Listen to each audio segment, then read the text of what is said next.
Full disclosure, news and commentary number 95. 95, 95, 95, 95.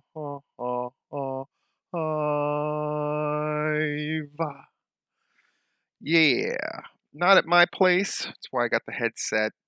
Um, Good stuff. Full disclosure this week. Lots of drama to talk about. We all hate that, don't we? Well, we're all supposed to say it, so feel free to take this 3 or 4 second moment of silence so you can pretend that you don't like when there's conflicts between groups in wrestling. Okay, good. Now that we can agree that we're all above such things, let's get to it. Um, thank you to Patreon people. Justin, Joseph Black, Brian, D, Dan, Derek, and Diana. Brett, Larry, not that one, but the other one. Rob Rod. My big boys, Eric the World Walker, who I still owe a story to. Jeez, I'm trying to knock all this stuff off my list every day. As you can see, I have not done that. Myron, the OG. And then I've picked up quite a few, right? Charles and Ace and Josh recently. And it's awesome. And I love it. And then I've been told Robert Vane as well is going to add me on again, which is fantastic. What is our commentary about? Our commentary is about advice. Lots of people giving advice, lots of people purporting themselves to be a good source of advice. We're just going to have a brief discussion on what are some ins and outs about taking advice, because at this stage of the game, it's important, right? If you're in any kind of development. What the heck?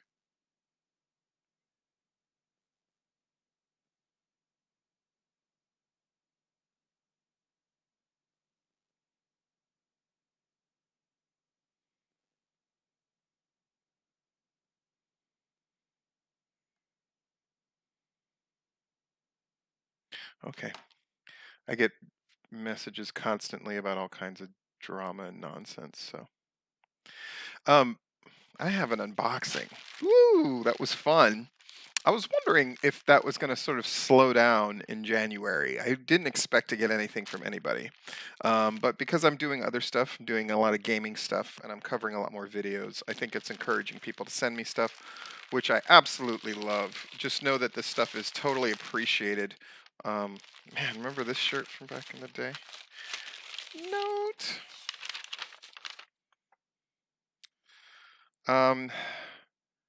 Okay, so apparently I make Cobra Kai references all the time on my Twitch streaming, which I do. I'm constantly making Cobra Kai references while I play State of Decay, which is like an old zombie game. But my goal is to get through it without dying. And if I ever do die, I have to start all over. It puts kind of an extra stake on the game, and it's really frustrating. But I constantly make Cobra Kai jokes and that kind of thing. So apparently, this is going to be like a Cobra Kai item, maybe? I don't know. I'm going to open it so you can see it along with me. 1, 2, 3, boom.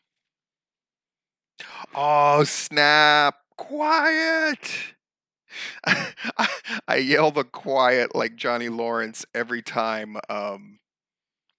somebody in the game, like an NPC, talks. I always yell quiet, and I cut them off and get to fighting. I would put the thing on, but I've got the headset. But I'll definitely wear this shirt a lot. It looks awesome. Thank you guys so much. It really, you can see it just puts a smile on my face. It's just really lovely. So I appreciate it very much. It's so cool. God, people who listen to me are the best, are the best. By the way, he's put the final touches and made the final decisions on the awards. I know for a fact he's going to Southern Honor on February 5th because he'll have a bunch to deliver there. And it's really great. We're going to actually have the physical awards this year for people, which I think is really lovely. I think it's really wonderful. Cool. So make sure I write down some stuff. Um, all right. AEW, I was hoping that reports would come in from Larry, but we were texting back and forth. It wasn't a very big crowd. Last time they had about 100 to watch the episodes being taped. This time they had about 50.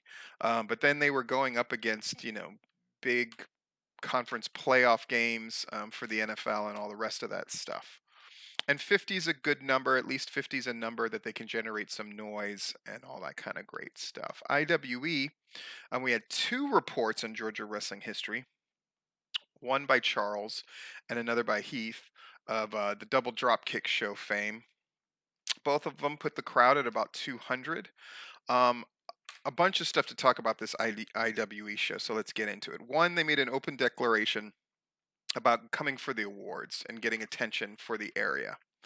And they also took indirect swipes at sort of Gary Lamb and Southern Honor. I mean, you could have interpreted it that way, but it was what it was. They were just saying, they're coming for the awards. Gary Lamb's response when he was told of this was to basically act like it didn't matter and then to tell them and advise them, hey, you shouldn't be focusing on the Georgia Wrestling History Awards, which a lot of your crowd won't know about, and even less of them would know about Southern Honor. And in fact, they got in touch with me because you talked about us as being award winners for the best show, and so they're buying tickets. One, I don't know if any of that's true. I don't really give a shit.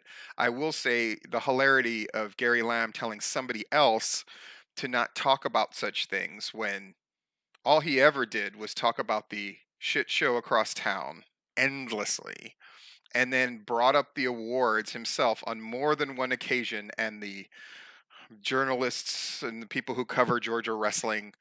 In fact, there was that Friday where both Action and Southern Honor probably talked about me more than they talked about them fucking selves on their own shows. And if not just me, certainly Georgia wrestling history and the people involved there. So, okay, guys, people are allowed to talk about whatever they want. I'm glad that groups are inspired, that groups really want to go after those awards. And more than that, I think it's too simple because I had a couple people tell me it's like, yeah, they really want to win awards. I think that's definitely true, but I think it's really more about what comes with it, right? It's like I'll take the money and I'll take the respect. To some people, that's more important. What the fuck? What you know about that? Brian Spillner, freaking Fast and the Furious. Sorry. Speaking of Heath, so he wrote about IWE and covered the show.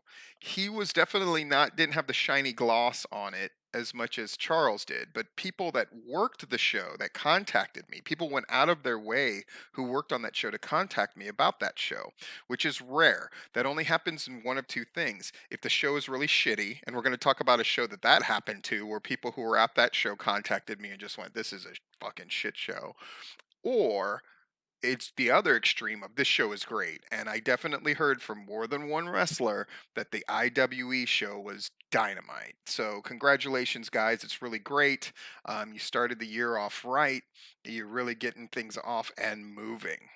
So, but the drama with Heath, apparently Heath, the double drop kick show, um, said some really disparaging things and these implications about things that were said on the IWE Twitter account. So as soon as I heard about it, I went on the IWE Twitter account.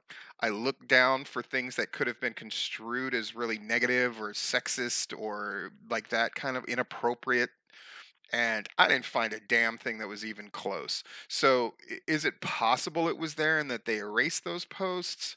I guess that's possible, but I think it was noteworthy that Heath took down whatever that post was that he had on Patreon in regards to this whole thing once it came out and once the IWE guys, Timothy Blackman and Josh, basically went, on the offensive, not in a bad way, but just like, what the fuck, dude? And he took it down.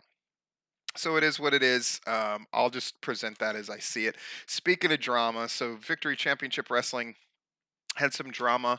Bad stuff, right? Like Shalandra Royal went to the show because she wanted to check out the new digs. And then some guys had some harassing things to say who were not fans, who were not affiliated with Victory Championship Wrestling, but just saw her in the parking lot and said really horrible things. And then other people have sort of piled on and said that that's an indication of Victory Championship Wrestling somehow. And so New South is jumping in and Victory Championship's in the middle of it. And then, of course, like Pro South had to deal with all of that stuff before with those guys. So anybody who goes like, "Oh, the Georgia scene, it's just so crazy and the guys are so negative," like Alabama, yeah. Florida, trust me. Um Even certain sections of Georgia seem like they get into it, right? The whole IWE live wire sort of viral section, PWX, like that whole they're always fucking there's always something, always into something, right? That's wrestling. And if you don't like it, then you need to get into something else. Because everybody talks shit about each other. It's just the way it goes. Anarchy, Larry gave him a crowd of 125 for what sounded like a fucking dynamite show. And Jacob Ashworth wins the Bunkhouse Brawl Rumble. So now he's going to get a shot at Shane Mox. Pro South had a show. Sounded like it went well. I thought it was great that Hensley released his top 200, which ended up being 220. And a lot of people excited to have their name on there. I got to be totally honest about something. I didn't know there were 220 motherfuckers in the area. I mean, PWI 500 feels like a stretch, and they include guys who are under contract, you know, worldwide. This is like basically a small area. So Scott Hensley definitely put in the work. I understand people get upset about stuff and wah wah wah, but dude, Scott, from a guy who has to do lists of his own, and I know the kind of blowback that mine get, and you got to understand what Scott Hensley is trying to do. And this might sound weird to you that I feel the need to defend it, but you got to understand that there's people who are kind of looking out for the scene, and we don't always get along with each other, and sometimes we disagree with each other, but there's no doubt that Hensley put that list together in large part for the guys, right? Because there were a lot of people who were going to get overlooked in the awards just because of the nature of it. And here was his chance to say, "Hey, I see you and I'm noticing you," and that kind of thing. And people go like, "Oh, well, isn't he putting over guys who are at action and blah blah blah?" Like, yeah, sure, but at the end of the day, it's still a nice thing. And are you going to tell me, especially if you're a newer guy or a guy who maybe doesn't get as much attention because they don't wrestle for one of the big promotions in the state, if you got to see your name on there, if you're from the Tennessee area or Georgia or wherever, weren't you happy? I would hope that you would be. And if you use it as an inspiration to try to go higher on the list next time, wonderful, but the discussion wouldn't even really exist if he doesn't do that list. And if I don't do what I do, and people like Rob Rod and Larry and Nick and Myron don't do what we do, which is to talk about the scene. It's what we do. So big story, of course, is last Tuesday the awards happened. Um, there were a couple surprises in there. I'm surprised that Austin Towers didn't win. But then again, I'm not surprised that Tyler Culprit did win for Most Improved. Certainly the biggest transformation that happened, and Hold My Beer Hansen got that Male Performer Award. That was impressive as well, and Joe Black just winning multiple awards, Matt Hankins winning multiple awards, Southern Honor winning multiple awards. Um, but guess what? It's on. And to help out with the awards, I know it's weird to even talk about this in January, but I'm going to start doing a thing where at the end of the month, and during this week is the end of the month. So, God, can you believe it already? So, makes sense to talk about this now. I'm going to pick the best match that I've seen in January and the best promo that I've seen, and I'm going to do a separate video about them, about the ones I thought that were the best. And then in February, I'm going to look to see if there's a match that's better and a promo that's better. And if not, then those people will still hold that crown. That way, the things that happened close to the beginning of the year don't get completely neglected. I was thinking, I think Joe and Huck winning match of the year um, shows how great that match was, because it should have been the exception to the rule, because it happened way back at the beginning of the year.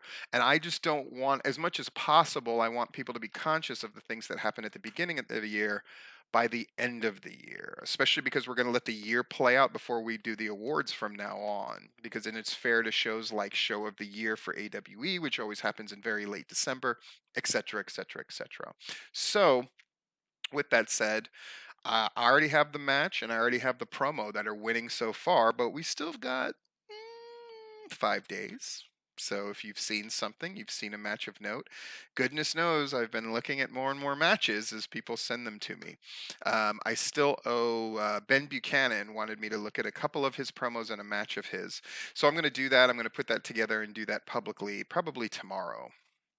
Because again, Raw, Dark, NXT, Impact, whew, Dynamite, SmackDown. I'm covering them.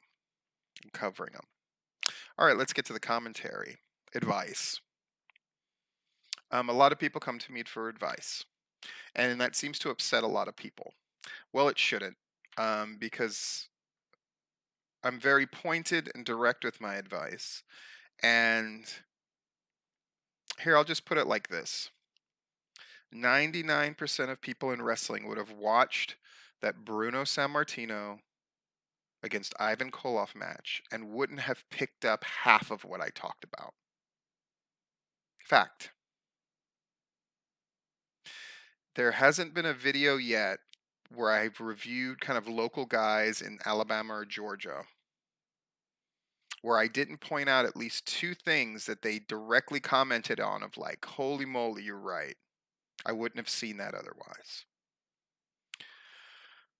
The amount of advice that I've given to people at every level of the game, trust me, has been advice that I've given freely, and advice that's come at the cost of, as a result of years of being involved in wrestling, years of thinking about wrestling, writing about wrestling, analyzing wrestling, training people, running shows, promoting, doing everything that you can literally do, commentating. I've announced. I've done it. Lots of people like to say, I've done everything in wrestling, but they didn't do it fucking well. I did. To the point where people were giving me things to be in charge of when I was in my 20s that I had, some would say, no business doing, but I was more than ready for the challenge because, in a way, I'd been preparing for that kind of idea my whole life. And I'm a teacher. I've been a teacher at every level of the game, from preschool all the way through college. And so I've taught different people, and I'm old, right? I'm 48. I'm going to be 49 in a little over 2 weeks. Wow. And then if you put in the fact that I got into wrestling at 23 actively, I'm at 25 years. And this isn't 25 years of weekend warrior shit. This is like thinking about it all the time. Even when PCW was running, we were not a weekend warrior once a month outfit. We're talking 2 shows a week on average, and all that entailed, and running a wrestling school at the same time. So I'm someone you could take advice from. But the truth is, advice can come from all kinds of sources, because it's not just about the advice that you're getting from any number of sources. Of course, you want to be discerning. Of course, you want to contact people who are beneficial to you. But more than that, it's about your filter, and it's about your willingness to take things and learn them. It's why I often find like the know-it-all stuff to be spitting in the wind. Because is the advice he gives, is it shitty? No. But consider the source, right? I can know for a fact that a bunch of wrestlers would read that and just go like, fuck him. And in that case, that has nothing to do with what he's saying and everything to do with the filters that they have put up. Now, I could make arguments that maybe Scott Hensley / Know It All doesn't present things as effectively as he could. But how could he? He's fucking 20 years younger than me. He hasn't had that long to deal with wrestling people. And we have different takes on pro wrestling. One of the advantages I think that I have over most people is I do not have a disdain for pro wrestling in certain ways that other people do. Do I hate aspects of pro wrestling? Yes, but I hate the fans. And I make no bones about it. I'm not shy about that. Um, but as far as the boys, I get the boys. And I go for advice myself. That's another huge difference. I don't just say that I have people I listen to. Ask anybody. I'm constantly checking in with people, not just so they can get advice from me, but that I can get advice from them. And I take it to heart. As crazy as you think I am of the things that I say and the shit that I get into and full disclosure and the like, believe me, there's been stuff on the cutting room floor because I was advised to do it from people that I trust. And I think that doesn't make me weak and it doesn't make me foolish. I think it makes me smart. And I think it makes me strong because I realize I don't know everything. I was a English and political science double major with ethnic studies and philosophy minors. Holy shit, right? And one thing that I did learn taking all those different kind of humanities basically was the ability to know what you don't know and be keenly aware of the fact that there's a whole vast way of thinking that people may have not even considered. It's one thing that I found so interesting about this last year with the election and everything was how narrow people were in their thinking. Not just how set they got and how they were like tribal in nature, but how they were closed off to the possibility that maybe what they think about things is wrong. And just because they feel a certain way doesn't necessarily make it so. And that goes for the right and the left. And that there's a whole world out there where they have a totally different concept of politics and how things work and what the sides are, of no resemblance to the United States, especially the southern United States whatsoever. And other places function perfectly well. That's hard for people to grasp as well. I understand that everybody's got to feel like they've got the white hat and we're number one. But the fact is, I'm more stunned often by some of the people who the boys go to for advice or who impose their advice on the others who've sort of appointed themselves this sort of leadership role and say all these things to the wrestlers, to the boys, to the other boys, and just how dumb they are. So, when it comes to advice, realize that the number one most important thing is how you take the advice and use it and discern it, and how you filter it, and how you incorporate the things. Because as anybody would who gives good advice constantly will tell you, the most frustrating thing in the world is getting this feeling that the person is not going to incorporate anything that you say.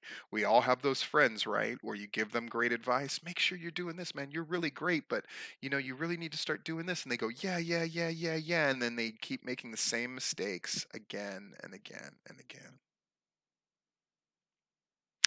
In any case, this has been full disclosure. Make sure you're checking out Georgia Wrestling History, gwhnewsandnotes.blogspot.com. A couple of people have sort of inquired about this, so let me make this clear. If you're donating to me on Patreon at the $50 level and above, you are a sponsor of this show. And I will mention you as much as your little heart desires. For 50, I'll mention you. For 100, I'll pretend I like you. There, that should make it easy. Anyway, this has been Full Disclosure, and I'm Stephen Platt.